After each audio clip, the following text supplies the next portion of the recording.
saudara-saudara sebangsa dan setanah air seluruh rakyat Indonesia, serta saudara-saudara di seluruh belahan dunia, berbahagialah. Kami, Lembaga Kedaulatan Rakyat Indonesia, menyampaikan pitutur luhur Jowo Sanyoto. Kesimpulan tentang sangkan paraning dumadi agar manusia memahami kemana arah baktinya. 1. Berbakti kepada Sang Maha Hidup atau Tuhan sebagai sumber hidup, kehidupan, dan penghidupan. Baktinya dengan cara melestarikan kehidupan berupa manusia, tumbuhan, hewan, dan kutu-kutu walang antogo atau organisme kecil sebagai mata rantai penghidupan, melestarikan zat-zat yang ada di bumi dan angkasa supaya tidak tercemar sehingga kelestarian kehidupan menjadi terpelihara. Dalam bahasa Jawa disebut memayu hayuning bawono. Artinya melestarikan alam semesta. Itu harus tinggalkan kerakusan dan penguasaan alam semesta, karena sifat-sifat seperti itu yang merusak alam. 2. Berbakti kepada sumber penghidupan sebagaimana kita ketahui bersama.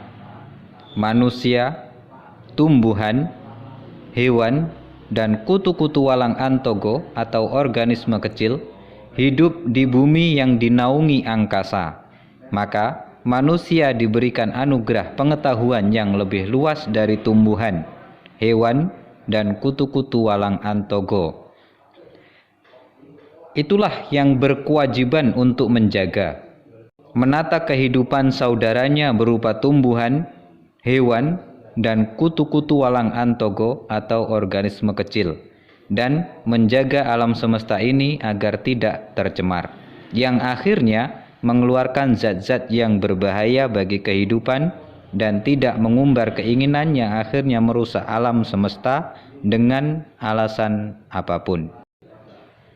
Alasan teknologi atau alasan persembahan sehingga akhirnya akan merusak alam semesta, apalagi mengkhususkan penggunaan spesies-spesies hewan dan tumbuhan tertentu dengan alasan tertentu yang akhirnya memusnahkan spesies tertentu sehingga merugikan penghidupan itu sendiri. Walaupun alam telah menyediakan, namun harus dijaga kelestariannya. Berbakti kepada Ibu Bumi Bopo Angkoso dalam ajaran Jowo Sanyoto itu termasuk berbakti pada penghidupan. 3. Berbakti kepada sumber hidup masing-masing seperti yang kita sampaikan, asal-usul diri kita, tumbuhan, hewan, dan kutu-kutu walang antogo atau organisme kecil, semuanya dari induknya. Manusia induknya adalah orang tua, ibu bapak, papi mami, papa mama, dan lain sebagainya. Sebagai orang yang membentuk diri kita dan kepribadian kita selain pengaruh daripada lingkungan, selain orang tua kandung, kita juga harus berbakti kepada orang tua yang merawat. Dari beliaulah kita dibesarkan, dibentuk karakternya, dan diajarkan budi pekerti dan mencari penghidupan. Tanpa pengetahuan lain bisa saja tetap hidup dan mencari penghidupan. Contoh, keluarga nelayan pasti akan mengajarkan untuk bagaimana mencari ikan sebagai tumpuan penghidupan, walaupun di zaman modern bisa belajar apa saja sebagai tambahan pengetahuan, sebagai peluang kerja yang lain. Seorang petani, peternak, dan lain-lain akan menurunkan pengetahuannya kepada anak-anaknya untuk mencari penghidupan. Sedangkan benar dan salah adalah norma-norma kehidupan yang diatur oleh bangsa melalui negara. Jika manusia menjalankan aturan sesuai dengan kehendak alam dan baktinya sesuai dengan kehendak alam, seperti tersebut di atas, maka alam tidak akan menghukumnya walaupun tidak beragama apapun.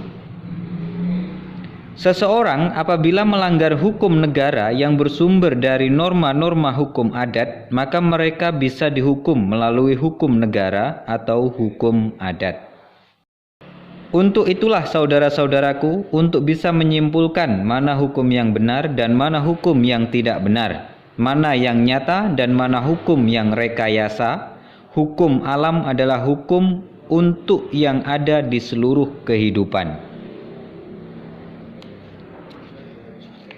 Orang hidup berpikirlah tentang kehidupan dan penghidupan, jangan mengejar fata morgana, serta berbudi pekerti yang baik untuk sesama hidup. Selamat merenung saudara-saudaraku, selamat berjuang, bersatu, hak rakyat harus kembali, merdeka. Lembaga Kedaulatan Rakyat Indonesia, pergerakan rakyat menuju alam kemerdekaan.